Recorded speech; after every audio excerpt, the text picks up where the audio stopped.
Olá, bem-vindo ao Sua Carreira, podcast de Senai Cimatec.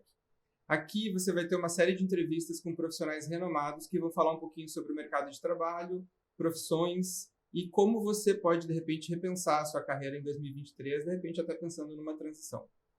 No papo de hoje, nós vamos falar um pouquinho sobre as profissões 5.0, que esse é um nome que nós estamos dando aqui para conversar com vocês. A indústria 4.0 ela tem gerado uma série de impactos no mercado de trabalho. Para falar um pouquinho sobre isso, o que é mito, o que é verdade, eu, Christian Tirelli, consultor executivo em educação, vou conversar hoje com dois convidados muito especiais, o Flávio Marinho, que é gerente executivo e especialista em inovação do Senai Cimatec, e o Thiago Murari, que é professor e pesquisador em inovação e sistemas complexos do Senai Cimatec. Flávio e Thiago, muito obrigado por terem aceitado o nosso convite, sejam bem-vindos. Eu que agradeço, Christian. É um prazer estar aqui. Vai ser uma honra poder discutir sobre esse assunto, esclarecer um pouco aí desses mitos e verdades. Agradeço o convite, Christian. Muito bom estar aqui com vocês. Obrigado, Thiago. Queria começar a conversa com você, Flávio. O que a gente pode esperar dessa era 5.0 e o que diferencia ela da 4.0?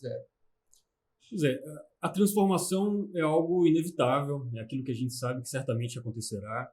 E as evoluções tecnológicas, elas são periódicas, né? Diferentes autores conseguem descrever uma recorrência das transformações tecnológicas em ciclos, podem variar de 30, 50 anos. O que a gente vê é que cada vez mais rapidamente essas transformações estão acontecendo.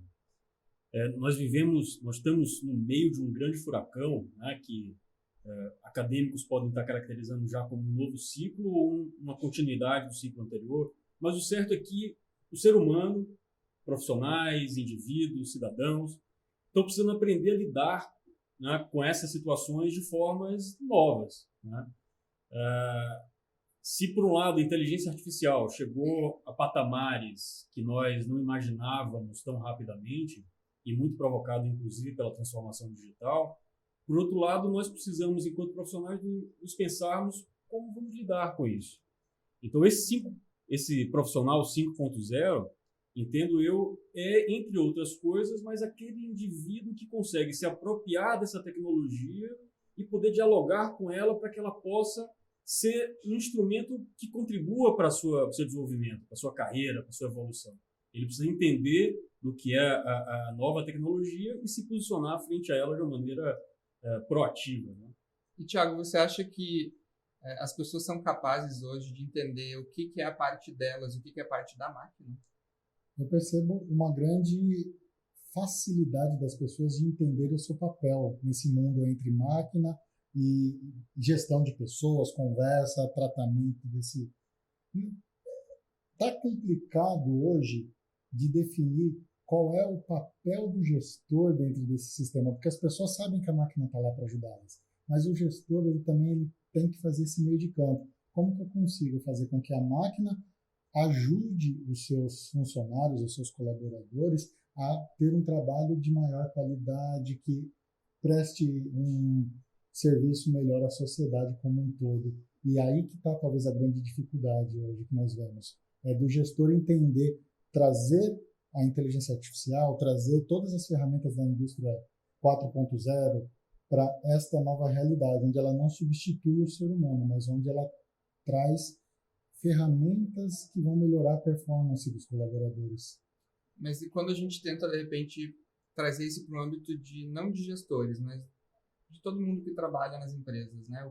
Como que isso se diferencia de um gestor ou um funcionário que não tem liderança, por exemplo? Todo mundo tem liderança, isso é um fato, porque quando eu estiver trabalhando com essas ferramentas, eu vou ter que atuar com a preocupação com o ser humano. Então, não importa se eu sou um gestor ou se eu sou um profissional que está na linha de frente no atendimento a um cliente. Eu tenho que saber como lidar com essas novas tecnologias. Eu tenho que saber como um chat GPT, por exemplo, vai me ajudar no dia a dia para resolver os problemas para os seres humanos. E essa conexão, ela não é tão difícil assim. Agora, ela precisa ser melhor demonstrada quando eu estou na universidade. Sim, por exemplo. Inclusive, o próprio chat GPT, ele conversa muito com o que você falou antes da velocidade. Então, a gente tem redes que demoraram anos até chegarem no seu auge, e esse é um exemplo de que foi extremamente rápido. Muito rápido, muito rápido. E eu acho que Nós somos muito movidos por ondas, né? Ondas e os seus feedbacks. Então, essa mudança aconteceu muito rapidamente e, de certa forma, o ser humano está buscando estratégias de como assegurar o seu protagonismo. Assim, eu não quero ser movido pela máquina. Sim. Eu quero ser protagonista desse processo. Qual é a eu minha quero parte saber nisso? como é que eu uso essa ferramenta a meu favor, ao invés de ser substituído por ela ou ser guiado pelo que ela vai determinar. Esse é um movimento interessante, porque é aquilo que eu falei do movimento proativo, ou melhor dizendo, né, como um protagonista de quem estabelece o seu caminho, inclusive o caminho como profissional. Eu me formei em décadas atrás, com um determinado cenário. Não precisa falar sobre isso. Não vamos falar sobre isso. O mundo mudou e eu preciso me atualizar à frente a isso também. Eu preciso redirecionar minhas estratégias enquanto profissional para poder assumir e manter o meu protagonismo, seja em que carreira, em que profissão eu desejo.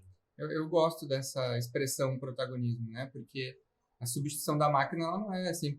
Né? A gente sabe disso e não é agora que isso está acontecendo. Desde a primeira revolução industrial, a gente vem vendo essas substituições e adaptações no mercado de trabalho. Para isso que a gente está vivendo agora, que competências são essas que esses profissionais, independente da área, precisam desenvolver? Vou começar por você. Eu diria que, além das competências que já são normalmente levantadas, como resolução de problemas complexos, saber lidar com grande quantidade de dados, todas as dificuldades que acontecem nesse meio, você agora precisa ter competências como empatia, porque eu vou precisar entender a necessidade dessas conexões entre os seres humanos e como que a máquina entra nesse ambiente nos auxiliando a melhorar essa conexão. Essa é uma competência que ela emerge dessa situação, desse profissional 5.0 que nós comentamos. E eu vejo como a principal competência é você treinar um pouco melhor a empatia, a compreensão do que os outros seres humanos precisam. Uma vez a gente chama de soft skills, né? São competências mais comportamentais. Isso é um retorno para os soft skills, que nós viemos falando disso há muitos anos atrás, mas parece que ele tinha se dissolvido com a indústria 4.0. Não, ele é tão importante quanto saber ciência de dados, IoT ou prototipagem 3D. É tão importante quanto isso. A gente está falando de uma forma genérica para múltiplas formações e carreiras, né? Então, uma coisa que a gente sabe que já acho que de certo consenso, é de que a máquina ela não é capaz de simular ou de imitar o ser humano no que diz respeito à criatividade e a emoções, a lidar com emoções. Então, são aspectos que certamente são vantagens competitivas que nós temos. Que a gente ainda tem. Eu acho que esse é um ponto, e aí cada carreira vai utilizar isso de certa maneira. Agora, eu quero acreditar que é um comportamento que será também tão importante quanto, seja que profissão a gente esteja falando, que é o comportamento empreendedor, que eu acho que reforça um pouco da minha tese anterior. O comportamento empreendedor é aquele que busca estabelecer e reforçar o protagonismo, né? Assumir a rédea da sua carreira, construir, seja uma empresa, seja um projeto dentro de uma determinada empresa, o que for, né? Pode ser um empreendimento social.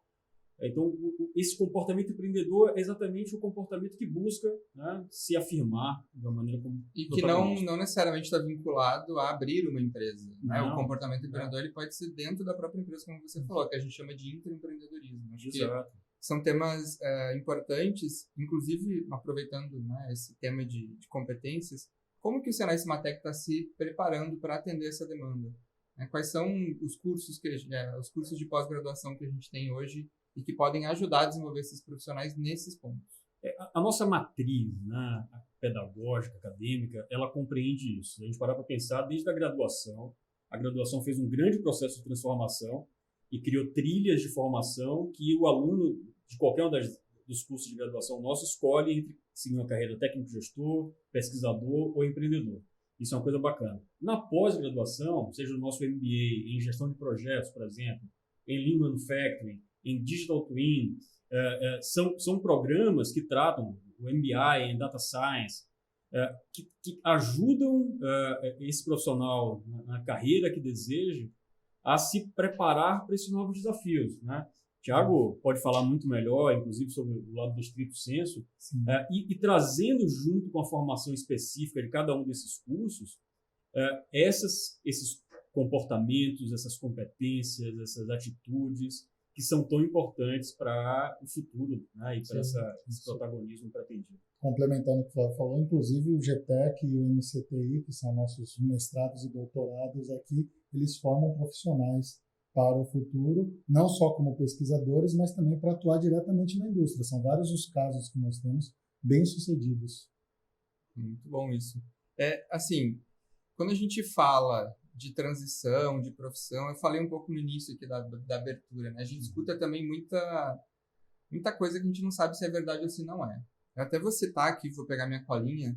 Eu li uma notícia no Bloomberg há pouco tempo que falava sobre as dinoprofissões. Eu achei interessante essa ideia, né? Segundo essa reportagem, e segundo o Fórum Econômico Mundial, estima-se que até 2025, cerca de 85 milhões de empregos do mundo desapareceriam ou se tornariam obsoletos, né? Ou eles precisariam ser complementados pelo IA. Alguns desses exemplos: educação, o que para um educador como eu, né, como nós, isso é uma preocupação, mas a gente vai falar um pouco mais sobre isso. Finanças, jornalismo, design gráfico e desenvolvedor de softwares. Pela lista, a gente transita muito entre ciências humanas, ciências exatas, ou seja, não é algo específico de uma área ou outra. O que vocês acham disso? Assim, isso faz sentido, essa análise inicial dessas profissões que vão deixar de ser extintas? E eu vou depois citar alguns exemplos desses mitos e verdades para vocês falarem um pouquinho. Eu vejo isso daí com um certo problema. Pode cortar essa parte? Eu acho que eu ia falar uma palavra errada. Mas pode seguir, eles cortam depois. Perfeito. Eu vejo essa parte com um olhar um pouco diferente. Eu não acredito que 85 milhões de empregos deixarão de existir, ou 100 milhões, ou 200, depende do número de onde vem, tem números diferentes. Eu acredito que eles serão modificados, ou seja, essas pessoas que estão entrando no mercado de trabalho, elas têm que ser preparadas para as novas profissões. Você tem aí técnico multimídia como uma nova profissão, você tem cientista de dados como uma nova profissão, você tem pessoas que vão atuar desenvolvendo trabalho inicial com o próprio chat GPT. Eu vou fazer enquetes, desenvolver insights iniciais usando o chat GPT para colocar para um outro time de desenvolvimento de produto. Mesmo dentro do desenvolvimento de produto, agora a gente precisa de Scrum Master. Sim. Isso não era visto antigamente como algo necessário em desenvolvimento de produto. Então, é uma nova profissão que há 10, 20 anos atrás não faria tanto sentido. Em vez de dizer que eu vou perder 85 milhões de postos de trabalho, vai deslocar para novas. Eu vou deslocar para as novas situações. É aí que o mercado de trabalho precisa se preparar. Entendi. Eu até vou aproveitar, e aí essa pergunta vai para você. Eu também li uma frase, a gente lê muita coisa, né? E eu li uma frase que dizia assim, e é muito focado em educação. Se eu peço para o meu aluno fazer uma atividade que o chat GPT pode resolver por ele, então talvez eu tenha que repensar as atividades que eu estou pedindo para os meus alunos. Primeiro mito, Flávio, que eu queria ouvir de você, que eu já escutei falar muito, né? O nível de confiabilidade no trabalho tende a aumentar com a utilização da tecnologia. Mito ou verdade? Eu acho que é verdade, né? Tende a aumentar desde que esses profissionais estejam preparados a saber como lidar com essa nova tecnologia. Não é apenas colocando um chat GPT dentro de um determinado departamento de uma empresa que efetivamente a empresa vai resolver todos os problemas. Porque a interface humana continuará a existir. Sim. Né? A gente vai ter que aprender a melhorar as perguntas, inclusive. Exato. Né? Então, voltando até à afirmação que você colocou, a citação, o professor tem que aprender a usar a ferramenta como o chat GPT dentro da própria sala de aula. Ela não substituirá o papel do professor. Assim como as ferramentas de educação à distância, a EAD não substituíram até então, muito pelo contrário. Sim. Elas incorporaram valor, elas agregaram valor. É sabido que o aluno que consegue ter acesso a instrumentos, a materiais, a roteiros complementares da atividade presencial, síncrona, seja presencial ou remota, mas síncrona, né, humana, ele consegue ter um desempenho melhor. E acho que esse é o caminho. E sintetiza um pouco do que a gente estava falando, né? Como o profissional aprende a lidar com a tecnologia. E também, assim, é mais um objeto de aprendizagem. A gente tem vários, né? Você citou alguns, né? Até um podcast hoje é uma ferramenta de comunicação e de educação também. Para você, Thiago, que é muito focado aí na área de ensino, de pesquisa, outro mito ou verdade que eu quero ouvir de você. No futuro, não precisaremos mais de professores. Mito ou verdade? Mito. Agora o professor ele terá um papel muito diferente do atual, tá? Já mudou muito daquilo que nós tínhamos antigamente e no futuro a gente espera que esse professor ele oriente o aluno na aquisição desse saber, nessa troca de sabores e saberes ao longo do aprendizado dele. Ou seja, como que ele faz as perguntas adequadas dentro de um chat GPT para obter respostas e insights que vão lhe ajudar a construir melhor um fluxo ou um processo qualquer dentro da sua organização. Sim. Esse é o papel do professor, e não mais aquele professor que fica na frente dos alunos contando, vamos dizer assim, uma história, aquele que apenas transcrevia aquilo que estava escrito nos livros didáticos. Esse professor já não existe mais. Sim. E é obviamente que o de hoje também vai deixar de existir. Agora não deixaremos de ter educadores que terão esse papel de mentoria, esse papel de orientação e esse papel de trazer o caminho correto de aprendizado. Um papel mais mediador, né? Um papel de mediação. E eu também acredito, aí falando um pouco como educador, que a gente também revisita muito o papel do próprio estudante. Voltando à palavra protagonismo, né, que você usou antes. O estudante precisa ser protagonista do seu processo. E a gente vem de uma educação onde ele é colocado muito no âmbito de ele tá ali esperando o conhecimento chegar, né? Então, acho que essa transformação tecnológica ela também tem impacto no estudante, né? É esse estudante que está se preparando para o mercado de trabalho. O professor vai entregar valor também nisso, certo? Então, sim, o professor ele deixa de ser o papel apenas de passar informação, mas de ser empreendedor. Empreendedor no sentido de entregar valor é sempre mais importante. Faz todo sentido. E será que deixaríamos de ser estudante algum dia? Porque esse conceito do long life learning, né? Que você tem que aprender ao longo de toda a vida e muitas vezes variar no seu caminho, né? Desviar, pegar uma tangente. Eu acho que isso cada vez mais está claro. Ora eu estou na sala de aula ensinando, ora eu estou na sala de aula aprendendo, ora eu estou aprendendo com outros processos, com outros mecanismos. E para diversas profissões, né? Assim, eu voltei a fazer graduação agora, depois de muito tempo em psicologia, e eu estava a professora explicando sobre desenvolvimento humano na adolescência e falando, vocês futuros psicólogos precisam entender de interação nas mídias sociais. Isso há muito tempo atrás não era nem pensado ou cogitado, né? Então, como que esse ambiente virtual interfere nesse tipo de profissão? Que daqui a pouco a gente pensa, pô, o psicólogo nem precisa ter essa preocupação, mas ele precisa. Porque senão como é que ele vai interagir com esse sujeito que é digital? Então a gente tem esse impacto grande, assim. O último mito, e aí talvez muito em linha com o que você falou antes sobre o papel do Scrum, né? Com esse avanço da inteligência artificial, não precisaremos mais de gestores de projetos. Muito complicado dizer que isso é verdade, ou seja, é um belo de um mito. Por que isso? No final das contas, a inteligência artificial e todas as ferramentas que vêm atreladas, elas servirão para ajudar o time a desenvolver o produto cada vez mais rápido, ciclos de desenvolvimento cada vez mais rápidos, integrados à necessidade do mercado. E eu não consigo fazer isso sem gente. Sim. E uma coisa que eu sempre tive em mente, por que eu teria máquinas trabalhando para máquinas? Eu tenho máquinas suportando a necessidade da sociedade, máquinas suportando gente. Sim. E aí eu não consigo eliminar o gestor. Eu preciso agora aprender a tratar desses novos conflitos, porque com certeza acontecerão alguns conflitos entre os seres humanos e as máquinas. Não é aquele conflito que nós vemos em filme, mas aquele conflito de até onde vai o meu trabalho, até onde a parte criativa e empreendedora que eu devo colocar, até onde eu inovo como ser humano e até onde a máquina me trouxe um pouco de informação para suportar isso. Sim. E esse conflito vai precisar ser tratado e vem o papel do gestor ajudando nisso. Inclusive, o Senai Cimatec tem alguns cursos, inclusive de pós-graduação, Lean Manufacturing, Robótica, Engenharia da Confiabilidade, que obviamente em linha com o que você falou antes, e o próprio Gestão de Projetos. E quando a gente olha para a matriz curricular desses cursos, a gente também enxerga a inclusão forte dessas questões de tecnologia, de inovação. Inclusive tem, né, uma linha de inovação em todos os cursos do Senai Cimatec, né, em todos os cursos de pós-graduação. É um pouco do DNA, né? É o que move, né? É o que move, é o que a gente respira nos corredores, são os exemplos que são apresentados não só em sala de aula, mas no corredor, no projeto, no evento que está acontecendo. Eu acho que isso inspira, isso ajuda também a ensinar pela proximidade, né? Pelo exemplo.